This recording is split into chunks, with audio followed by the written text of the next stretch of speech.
اللہ کے رسول صلی اللہ علیہ وسلم نے جس انداز سے، جس طریقے سے صحابہ کرام رضوان اللہ تعالی علیہم اجمعین کی تربیت فرمائی اور تعلیم دی، یہ اسی کا نتیجہ ہے کہ صحابہ کرام رضوان اللہ تعالی علیہم اجمعین کی تعلیم و تربیت تا قیامت معروف ہے اور معروف رہے گی۔ اللہ تعالیٰ نے آپ صلی اللہ علیہ وسلم کو ان تمام خوبیوں سے نوازا تھا جو ایک بہترین استاذ میں موجود ہونی چاہیے۔ آپ صلی اللہ علیہ وسلم سے بڑھ کر پوری کائنات میں نہ آج تک کوئی معلم، کوئی استاذ آئے ہیں، نہ کوئی آ سکتے ہیں۔ تشریف لائے تو آپ صلی اللہ علیہ وسلم آپ سب کے استاد، آپ سب کے معلم، بہترین طریقہ کار تعلیم کا اور بہترین طریقہ کار تربیت کا اگر ہے تو جناب نبی کریم صلی اللہ علیہ وسلم کا ہے۔ اس لیے تمام انسانیت کے بہترین استاد حضور صلی اللہ علیہ وسلم ہیں۔ نبی کریم صلی اللہ علیہ وسلم کی ہر بات اور ہر عمل ہمارے لیے دلیل ہے۔ ہر مسلمان کے لیے اس پر ایمان لانا اور اس پر عمل کرنا ضروری ہے۔ اللہ تعالیٰ نے قرآن کریم میں آپ صلی اللہ علیہ وسلم کی پیروی کا حکم دیا ہے اور نافرمانی سے منع فرمایا ہے۔ آپ صلی اللہ علیہ وسلم کو اللہ نے معلم بنا کر بھیجا، استاذ بنا کر بھیجا۔ آپ صلی اللہ علیہ وسلم نے فرمایا انما بعثت معلما، مجھے معلم بنا کر بھیجا گیا ہے، مجھے استاد بنا کر بھیجا گیا ہے۔ آپ پر سب سے پہلے جو وحی نازل ہوئی اس میں علم اور تعلیم ہی کا ذکر ہے۔ جو سب سے پہلی وحی نازل ہوئی آقا علیہ الصلوۃ والسلام پر، اس میں علم اور تعلیم ہی کا ذکر تھا۔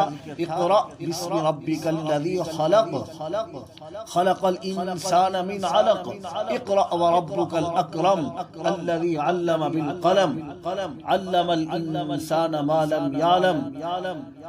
ترجمہ، پڑھو اپنے پروردگار کا نام لے کر جس نے سب کچھ پیدا کیا، اس نے انسان کو جمے ہوئے خون سے پیدا کیا۔ پڑھو اور تمہارا پروردگار سب سے زیادہ کرم والا ہے جس نے قلم سے تعلیم دی، انسان کو اس بات کی تعلیم دی جو وہ نہیں جانتا تھا۔ ایک معلم اور استاد آپ صلی اللہ علیہ وسلم کی تعلیمات پر عمل پیرا ہو کر ہی اپنے فن میں کمال حاصل کر سکتا ہے۔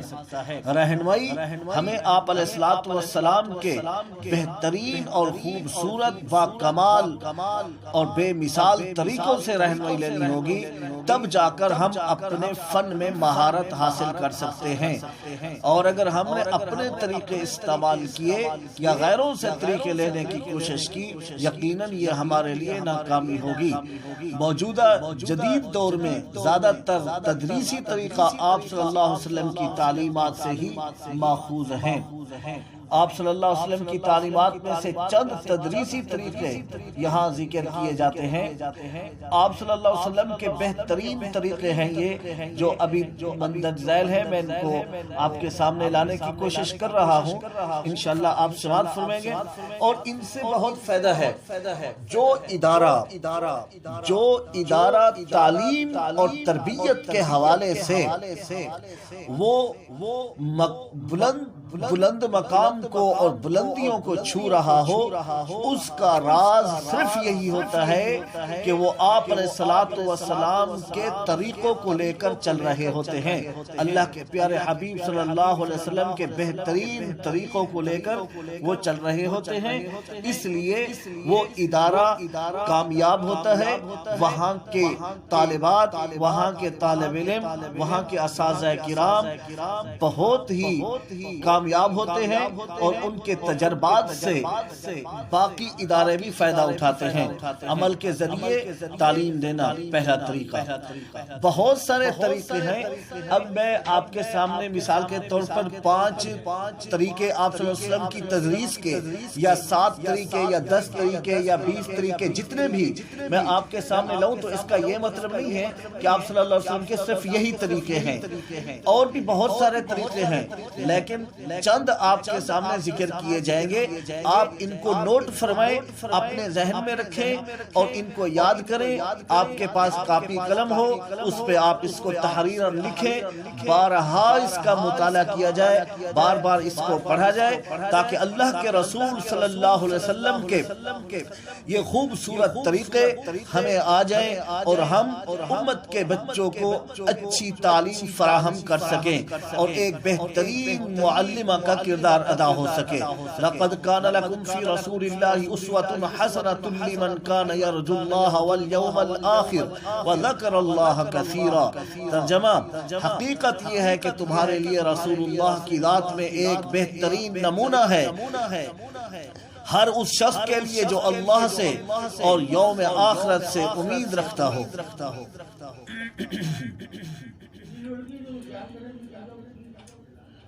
اور آپ صلی اللہ علیہ وسلم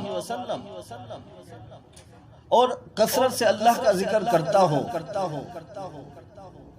تو جو یہ کام کرتے ہیں اللہ پاک انہیں قبول فرماتے ہیں، اور اللہ کے رسول صلی اللہ علیہ وسلم کے طریقوں میں ہی راحت ہے۔ آپ صلی اللہ علیہ وسلم اپنی امت کے لیے اخلاق، افعال اور زندگی کے ہر شعبے میں بہترین نمونہ ہیں۔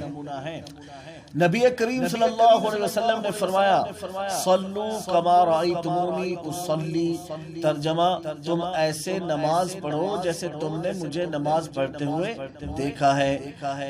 یہ ایک طریقہ تھا آپ صلی اللہ علیہ وسلم کا۔ اور دوسرا طریقہ مثال سے بات سمجھانا۔ نبی کریم صلی اللہ علیہ وسلم نے ارشاد فرمایا، نیک آدمی کے ساتھ بیٹھنے والے کی مثال مشک والے کے ساتھ بیٹھنے والے کی طرح ہے۔ اگر مشک نہ بھی ملے تو خوشبو آ ہی جائے گی، اور برے آدمی کے ساتھ بیٹھنے والے کی مثال آگ کی بھٹی والے کے ساتھ بیٹھنے والے کی طرح ہے۔ اگر چنگاری کپڑے کو نہ بھی لگے تو دھواں تو کہیں گیا ہی نہیں۔ یہ آپ صلی اللہ علیہ وسلم کا مثال کے ذریعے سے سمجھانے کا بہترین طریقہ ہے۔ ہم بھی بچوں کو جو سبق پڑھائیں کوشش کریں آپ صلی اللہ علیہ وسلم کے جو طریقے ابھی ہم پڑھ رہے ہیں انہی طریقوں کے مطابق مثال کے ساتھ سمجھائیں۔ نقشے کے ذریعے سمجھانا، آپ صلی اللہ علیہ وسلم نے نقشے کے ذریعے کس طرح سمجھایا؟ حضرت جابر رضی اللہ تعالی عنہ ارشاد فرماتے ہیں، ہم نبی کریم صلی اللہ علیہ وسلم کی خدمت میں بیٹھے ہوئے تھے، آپ صلی اللہ علیہ وسلم نے اپنے ہاتھ سے اپنے سامنے ایک لکیر کھینچی اور ارشاد فرمایا، یہ اللہ عز و جل کا راستہ ہے۔ آپ صلی اللہ علیہ وسلم نے 2 لکیریں اپنے دائیں طرف اور 2 لکیریں اپنے بائیں طرف کھینچی اور ارشاد فرمایا، یہ شیطان کا راستہ ہے۔ اللہ کا راستہ اور شیطان کا راستہ۔ اللہ کے رسول صلی اللہ علیہ وسلم نے لکیر کھینچ کر سکھایا، سمجھایا، بتایا تاکہ ذہن نشین ہو جائے۔ اور یوں بھی آپ صلی اللہ علیہ وسلم فرماتے تو صرف لسان نبوت سے بھی فرما سکتے تھے، لیکن بالکل آسان کر کے راحت کے ساتھ، سکون کے ساتھ سمجھنے والوں کو دقت نہ ہو۔ ہم بھی اپنی تعلیم و تربیت میں ان طریقوں کو اپنائیں۔ اسی طرح نبی کریم صلی اللہ علیہ وسلم نے زمین پر 4 لکیریں کھینچ کر ارشاد فرمایا، کیا تمہیں معلوم ہے کہ میں نے یہ 4 لکیریں کیوں کھینچی ہیں؟ صحابہ رضوان اللہ علیہم اجمعین نے عرض کیا، اللہ اور اس کا رسول زیادہ جانتے ہیں۔ آپ صلی اللہ علیہ وسلم نے ارشاد فرمایا، جنتی عورتوں میں سب سے افضل عورتیں نمبر 1 خدیجہ بنت خلید، نمبر 2 فاطمہ بنت محمد، نمبر 3 مریم بنت عمران، نمبر 4 آسیہ بنت مزاحم، فرعون کی بیوی ہے جو اللہ کے رسول صلی اللہ علیہ وسلم نے 4 لکیریں کھینچ کر یہ فرمایا، اب طریقہ نمبر 4 آپ کے سامنے ہے کہ ہاتھ کے اشارے سے وضاحت کرنا۔ آپ صلی اللہ علیہ وسلم سبق پڑھاتے ہوئے، تعلیم و تربیت کرتے ہوئے، درس و تدریس کا عمل کرتے ہوئے پیارے حضور صلی اللہ علیہ وسلم ہاتھ کے اشارے سے وضاحت فرمایا کرتے تھے۔ نبی کریم صلی اللہ علیہ وسلم نے ارشاد فرمایا، مومن کے لیے عمارت کی طرح ہے، مومن کے لیے عمارت کی طرح ہے، اس کا ہر ایک حصہ باقی حصوں کو مضبوط کرتا ہے۔ پھر آپ صلی اللہ علیہ وسلم نے ایک ہاتھ کی انگلیاں دوسرے ہاتھ کی انگلیوں میں ڈالی، آپ صلی اللہ علیہ وسلم نے ایک ہاتھ کی انگلیاں دوسرے ہاتھ کی انگلیوں میں ڈالی۔ حضرت سہل بن سعد رضی اللہ عنہ فرماتے ہیں رسول اللہ صلی اللہ علیہ وسلم نے ارشاد فرمایا، میں اور یتیم کی کفالت کرنے والا جنت میں اس طرح ہے۔ اور نبی کریم صلی اللہ علیہ وسلم نے اپنی شہادت کی انگلی اور درمیان والی انگلی سے اشارہ کیا اور دونوں کے درمیان کچھ فاصلہ رکھا۔ آپ صلی اللہ علیہ وسلم کا اشارے سے سمجھانا، یہ بات آپ کے سامنے وضاحت کے ساتھ آ چکی۔ اسی طرح 5واں طریقہ آپ صلی اللہ علیہ وسلم کا نوٹ فرما لیجئے کہ اللہ کے رسول صلی اللہ علیہ وسلم کوئی چیز دکھا کر سکھانا، کہ اللہ کے رسول صلی اللہ علیہ وسلم کوئی چیز دکھا کر بھی سمجھاتے تھے، سکھاتے تھے۔ تو اللہ کے رسول صلی اللہ علیہ وسلم کا یہ طریقہ چیز دکھا کر سمجھانے کا، حضرت علی رضی اللہ عنہ فرماتے ہیں نبی کریم صلی اللہ علیہ وسلم نے اپنے سیدھے ہاتھ میں ریشم اور الٹے ہاتھ میں سونا لیا، سیدھے ہاتھ میں ریشم اور الٹے ہاتھ میں سونا لیا، پھر ارشاد فرمایا یہ دونوں میری امت کے مردوں پر حرام ہے اور عورتوں کے لیے حلال ہے۔ مردوں کے لیے ریشم اور سونا پیارے آقا علیہ الصلوۃ والسلام نے فرمایا حرام ہے، اور عورتوں کے لیے حلال ہے۔ تو اللہ کے رسول صلی اللہ علیہ وسلم نے یہ طریقہ اپنے انداز میں بہترین کر کے سکھایا کہ اس کو اللہ کے رسول صلی اللہ علیہ وسلم نے دکھایا۔ تو اس طرح کا طریقہ ہم اپنے بچوں میں بھی رائج کریں، جو ان کو سمجھنے میں دقت ہو وہ چیز ہم دکھا کر کریں۔ طلباء سے سوال و جواب کرنا آپ صلی اللہ علیہ وسلم کا یہ بھی طریقہ ہے۔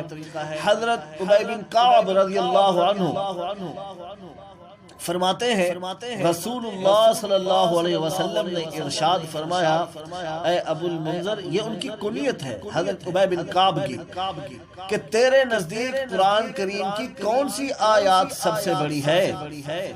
کون سی آیات سب سے بڑی ہے؟ حضرت ابی بن کعب رضی اللہ عنہ فرماتے ہیں کہ میں نے عرض کیا اللہ اور اس کے رسول زیادہ جانتے ہیں۔ کیا فرمایا؟ اللہ اور اس کے رسول زیادہ جانتے ہیں۔ یہ طریقہ سوال اور جواب کا ہے، ٹھیک ہے؟ تو نبی کریم صلی اللہ علیہ وسلم نے فرمایا، اے ابو المنذر، کیا تو جانتا ہے قرآن کریم کی کون سی آیات سب سے بڑی ہے؟ کون سی آیات سب سے بڑی ہے؟ تو ابی بن کعب رضی اللہ عنہ نے کیا فرمایا؟ حضرت ابی بن کعب رضی اللہ عنہ فرماتے ہیں میں نے عرض کیا آیات الکرسی، اللہ لا الہ الا هو الحی القیوم۔ حضرت ابی بن کعب رضی اللہ عنہ فرماتے ہیں نبی کریم صلی اللہ علیہ وسلم نے شفقت سے میرے سینے پر ہاتھ رکھا اور فرمایا، اے ابو المنذر، تیرا علم تجھے مبارک ہو، تیرا علم تجھے مبارک ہو۔ اللہ کے رسول صلی اللہ علیہ وسلم نے یہ طلباء سے سوال اور جواب کر کے اس طرح بچوں کو سمجھایا، اس طرح اپنے شاگردوں کو سکھایا کہ سوال اور جواب سے بات کی وضاحت ہو جائے۔ جیسے میں نے آپ کے سامنے عرض کیا ہے کہ حضرت ابی بن کعب رضی اللہ عنہ فرماتے ہیں رسول اللہ صلی اللہ علیہ وسلم نے فرمایا، اے ابو المنذر، تیرے نزدیک قرآن کریم کی کون سی آیات سب سے بڑی ہے؟ حضرت ابی بن کعب رضی اللہ عنہ فرماتے ہیں میں نے عرض کیا اللہ اور اس کے رسول زیادہ جانتے ہیں۔ نبی کریم صلی اللہ علیہ وسلم نے فرمایا، اے ابو المنذر، کیا تو جانتا ہے قرآن کریم کی کون سی آیات سب سے بڑی ہے؟ حضرت ابی بن کعب رضی اللہ عنہ فرماتے ہیں میں نے عرض کیا آیت الکرسی اللہ لا الہ الا هو الحی القیوم۔ حضرت ابی بن کعب رضی اللہ عنہ فرماتے ہیں نبی کریم صلی اللہ علیہ وسلم نے شفقت سے میرے سینے پر ہاتھ رکھا اور فرمایا اے ابو المنذر تیرا علم تجھے مبارک ہو، یعنی سوال اور جواب۔ اچھا ایک اور چیز آ گئی ہے، طلباء کی حوصلہ افزائی کرنا، طلباء کی حوصلہ افزائی کرنا، یہ 7ویں نمبر پر جو طریقہ ہے آپ صلی اللہ علیہ وسلم کا، یہ قابل غور ہے۔ سارے طریقے بہت قیمتی، سارے قابل غور۔ یہ ہمارے اندر جو کمی پائی جاتی ہے، ہم حوصلہ افزائی بچوں کا، بچیوں کا حوصلہ افزائی نہیں کرتے، جس کی وجہ سے ہم ان سے کام لینے میں ناکام رہتے ہیں۔ حضرت معاذ بن جبل رضی اللہ عنہ فرماتے ہیں جب رسول اللہ صلی اللہ علیہ وسلم مجھے یمن کا حاکم بنا کر بھیجنے لگے تو مجھ سے ارشاد فرمایا فیصلہ کرنے کا وقت فیصلہ کیسے کرو گے؟ فیصلہ کرنے کے وقت فیصلہ کیسے کرو گے؟ میں نے کہا قرآن کریم سے فیصلہ کروں گا۔ رسول اللہ صلی اللہ علیہ وسلم نے فرمایا اگر قرآن کریم نہ ملے تو میں نے کہا اللہ کے رسول کی حدیث مبارک سے فیصلہ کروں گا۔ رسول اللہ صلی اللہ علیہ وسلم نے فرمایا اگر قرآن اور حدیث دونوں میں نہ ملے تو میں نے کہا اپنی رائے سے اجتہاد کروں گا اور کوتاہی نہیں کروں گا۔ حضرت معاذ رضی اللہ عنہ فرماتے ہیں رسول اللہ صلی اللہ علیہ وسلم نے سینے پر ہاتھ مارا اور ارشاد فرمایا تمام تعریفیں اللہ کے لیے ہیں جس نے اللہ کے رسول کے قاصد کو اس بات کی توفیق دی جو اللہ کے رسول کو پسند ہے، اس بات کی توفیق دی اللہ کے رسول کے قاصد کو جو اللہ کے رسول صلی اللہ علیہ وسلم کو پسند ہے۔ یہاں پہ نقطہ کیا ہے؟ پیچھے جو میں عرض کر چکا ہوں کہ حوصلہ افزائی، تھپکی دے رہے ہیں، شاباش دے رہے ہیں، واہ واہ ماشاءاللہ ماشاءاللہ بہت اچھی بات کر دی آپ نے، یہ تو میری پسند کی بات ہے، اور اللہ سے دعا بھی فرما دی ہے۔ تو اس طرح اس طریقے سے بچوں کی حوصلہ افزائی ہوگی تو ان کا حوصلہ بلند ہی ہوگا۔